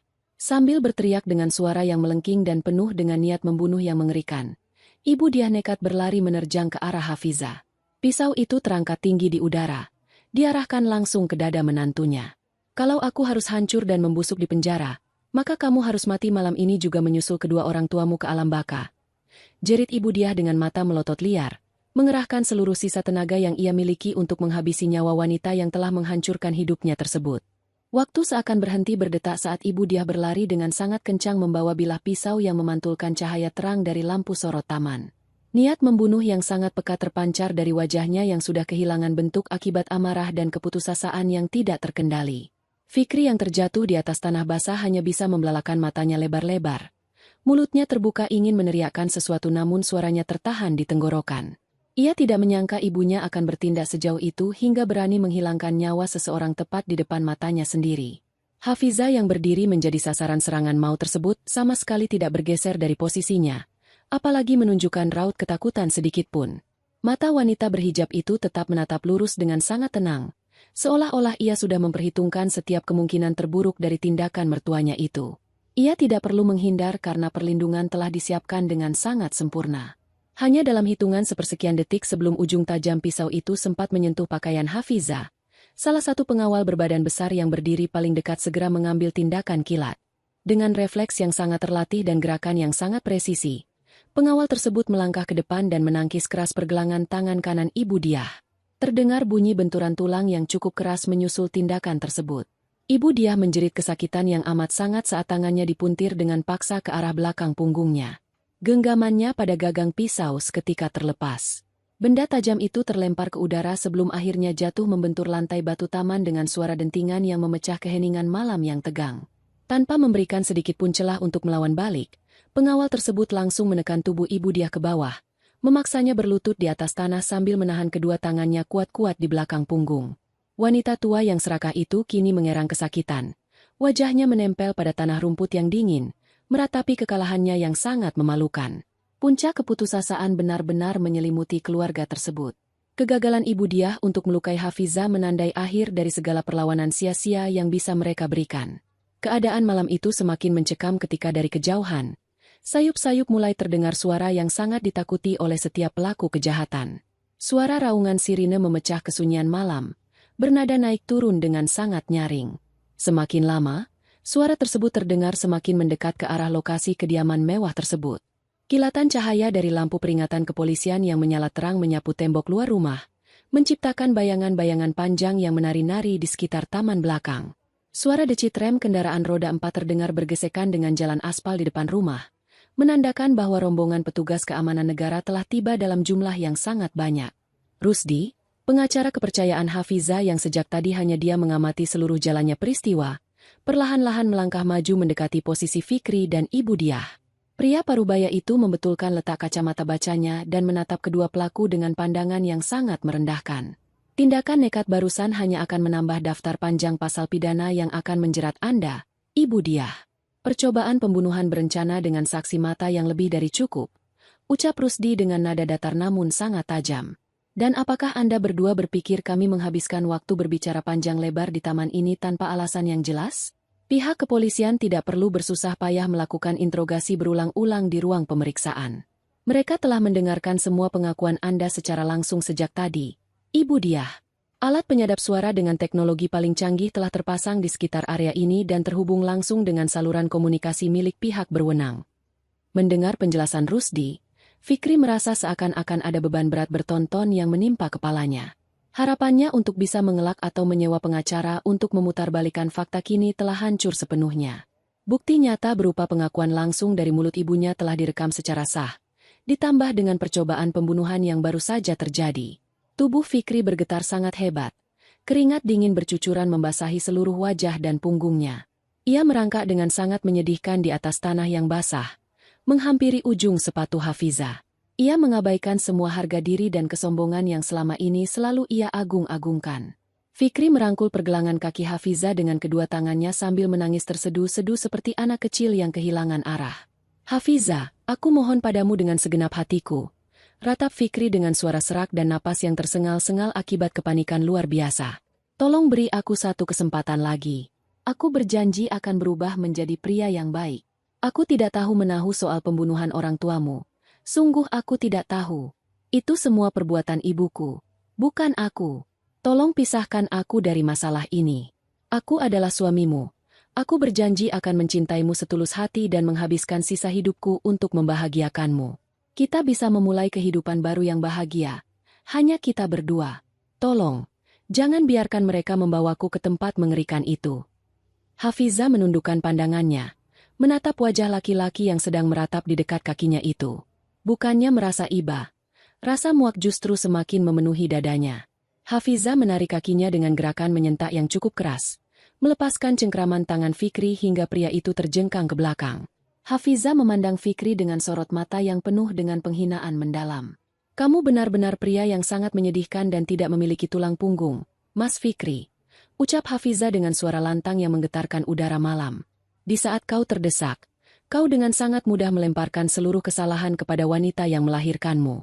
Kau pikir aku butuh cinta dari seorang pengkhianat pengecut sepertimu? Cinta dari seorang parasit sama sekali tidak berharga dan tidak ada nilainya bagiku. Kamu memang tidak merusak rem kendaraan ayahku, tapi kamu merampok banyak uang dari rekan kerjamu. Kamu berkhianat, dan kamu merendahkan martabatku tanpa ampun. Kalian berdua adalah dua sisi mata uang logam yang sama-sama busuk, dan kalian pantas mendapatkan tempat yang sama di balik jeruji besi. Tak lama setelah kalimat penolakan itu terucap, sekelompok petugas berseragam resmi merangsek masuk ke halaman belakang melalui pintu gerbang yang sebelumnya terbuka. Mereka bergerak dengan sangat cepat dan taktis. Beberapa petugas langsung mengambil alih posisi Ibu Diah dari tangan pengawal Hafiza, menarik paksa kedua tangan wanita itu dan memasangkan borgol besi yang dingin di pergelangan tangannya. Bunyi klik dari borgol yang terkunci terdengar sangat memuaskan di telinga Hafiza. Ibu Diah tidak lagi meronta. Seluruh tenaganya seolah menguap begitu saja. Ia hanya bisa menatap kosong ke arah rumputan dengan air mata yang terus mengalir membasahi pipinya yang keriput. Petugas lainnya menghampiri Fikri yang masih terduduk lemas meratapi nasibnya. Tanpa memberikan waktu bagi Fikri untuk berbicara lebih lanjut, dua orang petugas langsung menarik lengannya untuk berdiri dan memutar tubuhnya menghadap ke dinding belakang rumah. Tangan Fikri ditarik ke belakang dan diborgol dengan sangat erat. Fikri menangis histeris, memanggil-manggil nama Hafiza berulang kali, memohon belas kasihan yang tidak akan pernah ia dapatkan. Nabila, perempuan simpanan yang menjadi saksi kunci sekaligus pengintai bagi Hafiza, juga dibawa oleh petugas untuk dimintai keterangan lebih lanjut sesuai dengan kesepakatan perlindungan yang telah diatur oleh Rusdi. Hafiza berdiri tegak di tengah-tengah kekacauan tersebut. Ia menyaksikan dengan mata kepalanya sendiri bagaimana orang-orang yang telah menghancurkan masa kecilnya dan mencoba menginjak-injak harga dirinya kini diseret pergi dengan penuh kehinaan menuju kendaraan petugas. Udara malam yang sedari tadi terasa dingin dan mencekam, kini perlahan-lahan mulai terasa sejuk dan melegakan, membawa aroma keadilan yang sudah sangat lama ia nantikan kehadirannya. Udara malam yang berhembus di halaman belakang perlahan-lahan mulai terasa semakin menggigit kulit. Seiring dengan langkah gontai Fikri dan Ibu Diah yang digiring paksa oleh para petugas keamanan. Fikri berjalan dengan kepala menunduk sangat dalam. Air matanya terus menetes membasahi tanah yang ia pijak. Ia berharap para petugas akan segera memasukkannya ke dalam kendaraan melalui pintu belakang secara diam-diam, sehingga ia bisa menyembunyikan wajahnya dari dunia luar. Ibu Diah yang berjalan di sebelahnya tampak lebih menyedihkan lagi. Wanita tua itu harus diseret oleh 2 orang petugas, karena kakinya benar-benar sudah tidak mampu lagi menopang berat badannya sendiri. Pikiran Ibu Diah sudah sangat kacau. Bayangan tentang dinding penjara yang dingin dan gelap terus berputar-putar di dalam kepalanya, menghancurkan seluruh sisa kewarasan yang ia miliki. Mereka berdua digiring menyusuri lorong samping rumah yang tembus langsung ke arah halaman depan. Fikri mengira penderitaannya malam ini akan segera berakhir begitu ia masuk ke dalam sel tahanan. Namun, ia sama sekali tidak menyadari bahwa Hafiza telah merencanakan sebuah panggung penghukuman yang jauh lebih kejam daripada sekadar kurungan jeruji besi. Penghukuman yang sesungguhnya baru saja menanti mereka tepat di balik pintu gerbang depan rumah mewah tersebut. Begitu para petugas membawa mereka berbelok dari lorong samping menuju halaman depan, sebuah pemandangan yang sangat mengejutkan menyambut penglihatan mereka. Halaman depan yang biasanya sepi di malam hari, kini terang benderang disorot oleh puluhan lampu bertenaga tinggi yang sengaja dipasang di berbagai sudut taman. Sinarnya menyilaukan mata, membuat Fikri dan Ibu Diah secara refleks harus memicingkan penglihatan mereka. Bukan hanya cahaya lampu yang membuat mereka terkejut, melainkan kerumunan orang yang berdiri berdesakan di balik garis pembatas yang dijaga ketat oleh para pengawal Hafiza. Puluhan orang telah berkumpul di sana, dan mereka bukanlah warga biasa yang kebetulan lewat. Di barisan paling depan, berdiri belasan wanita paruh baya dengan pakaian dan perhiasan berkilau. Mereka adalah teman-teman arisan dan rekan sosialita Ibu Diah yang selama ini selalu menjadi tempat wanita tua itu memamerkan kekayaannya. Di sebelah para sosialita tersebut, berkumpul kerumunan wartawan pembawa kamera besar yang kilatan cahayanya terus menyambar-nyambar membelah malam. Di sudut lain, berdiri sekelompok pria dengan wajah merah padam penuh amarah, yang tidak lain adalah para penanam modal yang uangnya telah digelapkan oleh Fikri selama bertahun-tahun. Semuanya sengaja diundang secara khusus oleh Rusdi atas perintah langsung dari Hafiza. Ibu Diah yang matanya mulai terbiasa dengan cahaya terang itu seketika menahan napasnya. Wajahnya yang pucat pasi kini berubah memerah menahan rasa malu yang tidak tertahankan. Ia menyadari bahwa ia sedang berdiri di hadapan teman-teman sosialitanya dalam keadaan kedua tangan diborgol rapat, rambut acak-acakan, dan yang paling memalukan adalah ia masih mengenakan seragam pelayan rendahan yang kotor serta berbau keringat. Teman-temannya yang dulu selalu memuji kecantikan dan kekayaannya, kini menatapnya dengan pandangan penuh cibiran, jijik, dan merendahkan. Bisik-bisik tajam mulai terdengar bersahut-sahutan dari kerumunan para wanita tersebut. Sengaja dikeraskan agar Ibu Diah bisa mendengarnya dengan jelas. Ya ampun, lihat itu kelakuan dia.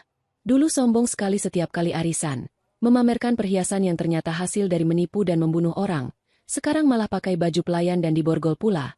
Seru seorang wanita sosialita dengan nada mencemooh sambil menutup mulutnya pura-pura terkejut. Wanita di sebelahnya ikut menimpali dengan suara yang tidak kalah pedasnya. Benar-benar tidak punya malu. Pantas saja perusahaannya tiba-tiba melejit naik 10 tahun yang lalu. Ternyata hasil dari menyingkirkan rekan bisnisnya sendiri. Aku merasa sangat jijik pernah duduk satu meja minum teh dengan seorang pembunuh keji sepertinya. Mendengar cemoohan yang begitu menusuk hati, Ibu Diah tidak mampu lagi menahan rasa malunya. Harga dirinya yang selama ini ia junjung lebih tinggi dari apapun, kini hancur berkeping-keping diinjak-injak oleh orang-orang yang dulu sangat ia banggakan. Ia berusaha menyembunyikan wajahnya dengan menunduk serendah-rendahnya. Namun kilatan kamera wartawan terus-menerus mengabadikan setiap sudut wajahnya yang penuh air mata. Tutup kamera kalian. Jangan ambil gambarku. Aku orang kaya, aku tidak pantas diperlakukan seperti ini. Jerit Ibu Diah dengan suara serak dan bergetar, namun tidak ada satupun orang yang mempedulikan teriakannya. Petugas justru semakin menarik paksa lengannya agar terus berjalan menuju kendaraan pengamanan yang sudah menunggu di luar gerbang utama. Sementara itu, nasib Fikri tidak kalah tragisnya. Saat ia digiring melewati kerumunan para penanam modal, Amarah para pria tersebut langsung meledak tak terkendali. Mereka merasa sangat ditipu mentah-mentah oleh gaya hidup mewah Fikri yang ternyata dibiayai menggunakan uang hasil kerja keras mereka. Salah seorang pria bertubuh gempal menerobos maju hingga tertahan oleh dada para pengawal pelindung. Wajah pria itu sangat merah menahan amarah yang meluap-luap. Dasar penipu ulung. Kembalikan semua uang tabunganku yang kau gelapkan untuk membiayai gaya hidup mewahmu dan ibumu itu. Kau berjanji akan memberikan keuntungan besar. Tapi nyatanya perusahaanmu sudah bangkrut dan kau malah menipu kami semua. Teriak pria gempal itu tepat di depan wajah Fikri. Hujatan demi hujatan terus dilemparkan oleh para penanam modal lainnya. Ada yang melemparkan gulungan kertas laporan keuangan yang palsu ke arah Fikri. Ada pula yang meludahi tanah tepat di dekat kaki Fikri sebagai bentuk penghinaan yang paling rendah. Fikri hanya bisa memejamkan mata erat-erat, menahan rasa hina yang meremukkan seluruh harga dirinya sebagai seorang laki-laki. Ia yang selama ini selalu dihormati sebagai pemimpin perusahaan muda yang sukses, kini diperlakukan lebih buruk daripada seorang penjahat jalanan. Di atas teras rumah mewah yang megah itu, Hafiza berdiri dengan sangat tenang didampingi oleh Rusdi di sebelah kirinya. Hafiza menyaksikan seluruh proses penghukuman sosial tersebut dengan pandangan mata yang sangat datar. Tidak ada senyum kemenangan yang meledak-ledak, namun ada kelegaan yang luar biasa mengalir di dalam aliran darahnya. Ia telah berhasil membalikan semua rasa sakit, semua hinaan, dan semua kejahatan yang pernah dilakukan oleh keluarga ini, dan mengembalikannya berkali-kali lipat lebih menyakitkan langsung di depan mata publik. Panggung ini akan memastikan bahwa Fikri dan Ibu Diah tidak akan pernah bisa kembali lagi ke dalam lingkungan sosial mereka selamanya. Mereka telah mati secara sosial jauh sebelum hakim menjatuhkan hukuman penjara kepada mereka. Para petugas akhirnya berhasil membawa Fikri dan Ibu Diah menerobos kerumunan massa yang sangat marah tersebut. Mereka didorong masuk ke dalam bagian belakang kendaraan roda 4 berukuran besar yang memiliki jeruji besi pada bagian jendelanya. Pintu besi yang tebal itu dibanting dengan sangat keras hingga tertutup rapat, mengurung ibu dan anak itu dalam kegelapan dan keputusasaan. Kendaraan petugas itu kemudian perlahan bergerak meninggalkan pelataran rumah, membelah keramaian dan menjauh membawa mereka menuju tempat yang paling pantas untuk menebus semua dosa mereka. Suara sirine kembali meraung. Semakin lama semakin menjauh dan akhirnya menghilang di telan keheningan malam yang kembali menguasai kawasan tersebut. Di dalam ruangan kendaraan petugas yang sempit dan berbau besi karat, Fikri dan Ibu Diah duduk saling berhadapan di atas kursi besi yang keras. Cahaya lampu jalanan yang sesekali masuk melalui sela-sela jeruji jendela memperlihatkan betapa hancurnya wajah mereka berdua. Keheningan yang menyiksa terjadi selama beberapa menit pertama perjalanan tersebut. Fikri menatap ibunya dengan dada yang bergemuruh hebat. Rasa takut, malu, marah, dan penyesalan yang mendalam bercampur aduk menjadi satu kesatuan yang meledakkan akal sehatnya. Ia menyadari bahwa seluruh kehidupan sempurnanya telah hancur lebur tanpa sisa, dan akar dari semua kehancuran ini tidak lain adalah ambisi dan keserakahan wanita yang duduk di hadapannya saat ini. Ini semua murni kesalahan ibu. Teriak Fikri tiba-tiba memecah keheningan di dalam kendaraan tersebut. Matanya menatap tajam penuh dengan kebencian yang menyala-nyala ke arah ibunya. Kalau saja ibu tidak serakah dan tidak merencanakan pembunuhan kotor itu 10 tahun yang lalu, perempuan iblis itu tidak akan pernah masuk ke dalam hidup kita. Kalau saja ibu tidak bersikap sombong dan tidak menyuruhnya memakan sisa makanan, dia mungkin tidak akan membalas dendam secepat ini. Ibu yang menghancurkan masa depanku. Ibu yang membuatku menjadi seorang gembel yang diborgol seperti ini.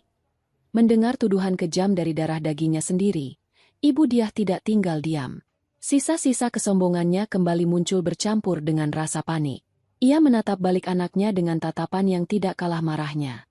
Berani-beraninya kau menyalahkan aku. Anak tidak tahu diuntung. Semua yang aku lakukan selama ini, membunuh, menipu, memanipulasi, itu semua demi kamu. Demi memastikan kamu hidup kaya raya dan tidak pernah kekurangan uang sepeser pun.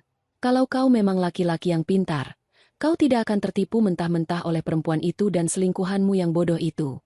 Kau sendiri yang menipiskan uang perusahaan untuk bersenang-senang. Kau yang pengecut. Balas Ibu Diah dengan suara melengking tinggi hingga urat lehernya menonjol. Pertengkaran mulut itu dengan cepat berubah menjadi sesuatu yang jauh lebih mengerikan. Ibu dan anak yang sebelumnya saling melindungi untuk melakukan kejahatan, kini saling menyerang satu sama lain seperti dua ekor binatang buas yang terperangkap dalam satu kandang sempit. Fikri yang sudah kehilangan kendali emosinya melompat dari tempat duduknya dan mendorong bahu ibunya dengan sangat kasar hingga punggung wanita tua itu membentur dinding besi kendaraan. Ibu Diah menjerit kesakitan, namun ia membalas dengan menendang kaki Fikri sekuat tenaga. Borgol di tangan mereka menimbulkan suara dentingan keras setiap kali mereka mencoba saling melukai. Petugas yang berada di bagian depan kendaraan terpaksa membentak dan mengancam akan menggunakan kekerasan tambahan jika mereka tidak segera berhenti membuat keributan. Malam itu, di dalam ruangan gelap yang terus bergerak menuju rumah tahanan, ikatan darah antara ibu dan anak tersebut telah benar-benar terputus, digantikan oleh kebencian abadi yang akan terus menemani sisa usia mereka di balik dinginnya lantai penjara. Waktu terus berjalan tanpa henti, tidak pernah peduli pada kesedihan maupun penderitaan manusia. 1 tahun telah berlalu semenjak malam panjang yang mengakhiri masa kejayaan keluarga Fikri dan Ibu Diah. Musim telah berganti, begitu pula dengan kehidupan Hafizah yang kini telah berubah 180 derajat. Wanita berhijab itu kini duduk di kursi kepemimpinan yang paling tinggi, mengendalikan seluruh perusahaan warisan ayahnya yang telah ia rebut kembali. Perusahaan yang sempat berada di ambang kehancuran akibat salah urus tersebut, kini bangkit kembali menjadi raksasa bisnis yang ditakuti sekaligus disegani. Hafizah berhasil membersihkan seluruh nama baik keluarganya dan membangun kembali kejayaan yang sempat dirampas. Siang itu, sinar matahari bersinar sangat cerah menyinari bumi. Hafizah berdiri di depan cermin, merapikan setelan pakaian kerjanya yang sangat elegan. Ia bersiap untuk melakukan sebuah kunjungan penting, bukan kunjungan bisnis untuk menandatangani perjanjian miliaran rupiah, melainkan sebuah kunjungan pribadi untuk memastikan bahwa keadilan benar-benar telah ditegakkan hingga akhir. Didampingi oleh Rusdi yang selalu setia berada di sisinya, Hafizah menaiki sebuah kendaraan mewah berwarna gelap yang segera melaju meninggalkan pelataran gedung perusahaannya. Perjalanan memakan waktu hampir 2 jam membelah jalanan antar kota hingga akhirnya mereka tiba di sebuah kompleks bangunan tinggi yang dikelilingi oleh tembok beton tebal dan kawat berduri yang tajam. Bangunan itu adalah fasilitas rumah tahanan negara khusus wanita, tempat di mana orang-orang yang melakukan kejahatan berat menghabiskan sisa hidup mereka dalam pengasingan yang penuh penderitaan.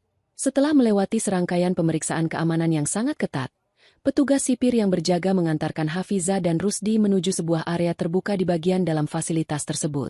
Area itu dikelilingi oleh pagar besi yang sangat tinggi, tempat para tahanan melakukan kegiatan harian mereka di bawah pengawasan yang sangat ketat. Hafizah berdiri di balik kaca pelindung, pandangannya menyapu seluruh area lapangan yang berdebu tersebut. Tidak butuh waktu lama bagi matanya untuk menemukan sosok yang ia cari. Di sudut lapangan dekat tempat pembuangan sampah, terlihat seorang wanita tua dengan rambut yang sudah memutih sepenuhnya dan sangat kusut berantakan. Tubuh wanita itu sangat kurus kering, terbalut oleh seragam tahanan berwarna pudar yang tampak kebesaran. Wanita itu memegang sebuah sapu lidi yang sudah usang, menggosok-gosokkannya ke atas lantai semen dengan gerakan yang berulang-ulang dan tidak beraturan. Wanita itu adalah Ibu Diah. Mantan sosialita yang sangat gila akan harta dan kehormatan itu kini telah benar-benar kehilangan akal sehatnya. Tatapan matanya kosong melompong. Tidak ada lagi kilatan kesombongan maupun kelicikan di sana. Mulutnya terus bergerak-gerak menggumamkan kalimat yang sama berulang kali. Sebuah kalimat yang menggema sebagai karma atas kekejamannya di masa lalu. Sisa makanan, beri aku sisa makanan, lantainya harus bersih agar aku bisa makan sisa makanan. Gumam Ibu Diah tanpa henti. Air liur menetes dari sudut bibirnya yang kering. Sesekali ia membungkuk ke lantai, mencoba memungut debu yang ia anggap sebagai remah-remah makanan, lalu memasukkannya ke dalam mulutnya sendiri. Beberapa tahanan lain yang lewat hanya menatapnya dengan pandangan jijik dan menjauhinya. Kesombongan yang dulu ia gunakan untuk merendahkan Hafizah sebagai pelayan, kini benar-benar menampar balik dan mengunci kewarasannya dalam delusi penderitaan tanpa akhir. Ia terjebak dalam ilusi bahwa ia adalah seorang pelayan kelaparan yang harus terus membersihkan lantai untuk mendapatkan sepotong makanan sisa. Melihat pemandangan yang sangat menyedihkan itu, Hafizah sama sekali tidak merasakan kebahagiaan yang meledak-ledak. Tidak ada tawa kemenangan. Yang ada hanyalah sebuah tarikan napas panjang yang melepaskan seluruh beban berat di dadanya. Keadilan ternyata memiliki caranya sendiri untuk menghukum manusia yang melewati batas. Rusdi yang berdiri di sebelah Hafizah memecah keheningan dengan suaranya yang tenang. Laporan medis dari pihak fasilitas tahanan menyatakan bahwa beliau mengalami gangguan mental permanen akibat tekanan psikologis yang sangat berat sejak hari pertama persidangan, Nona Hafizah. Hukuman seumur hidup yang dijatuhkan oleh majelis hakim tampaknya terlalu berat untuk ditanggung oleh akal sehatnya. Jelas Rusdi sambil membaca sekilas catatan kecil di tangannya. Hafizah hanya menganggukkan kepalanya pelan. Biarkan saja, Rusdi. Ini adalah bayaran yang sepadan untuk setiap tetes air mata yang ibuku tumpahkan saat kendaraan itu jatuh ke dasar jurang. Lalu, bagaimana dengan kabar mantan suamiku? Tanya Hafizah tanpa menoleh. Fikri ditempatkan di fasilitas tahanan pria dengan tingkat keamanan yang paling maksimal, jawab Rusdi dengan nada datar. Kabar terakhir yang saya terima dari petugas di sana, ia tidak memiliki kehidupan yang baik. Kesombongannya saat pertama kali masuk ke dalam sel membuat narapidana lain merasa sangat tersinggung. Selain itu, banyak dari penanam modal yang ditipunya memiliki koneksi dengan para pemimpin kelompok di dalam tahanan tersebut. Fikri setiap hari menjadi bulan-bulanan mereka. Ia dipaksa melakukan semua pekerjaan kotor di dalam sel, mulai dari membersihkan saluran pembuangan hingga mencuci pakaian para narapidana lain.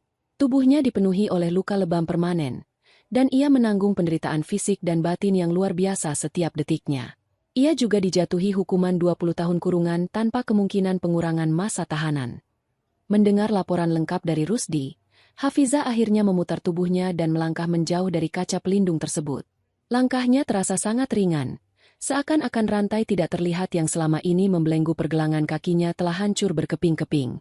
Semuanya sudah benar-benar selesai dan tuntas. Rusdi. Tidak ada lagi benang merah yang tersisa dari masa lalu yang menyakitkan itu.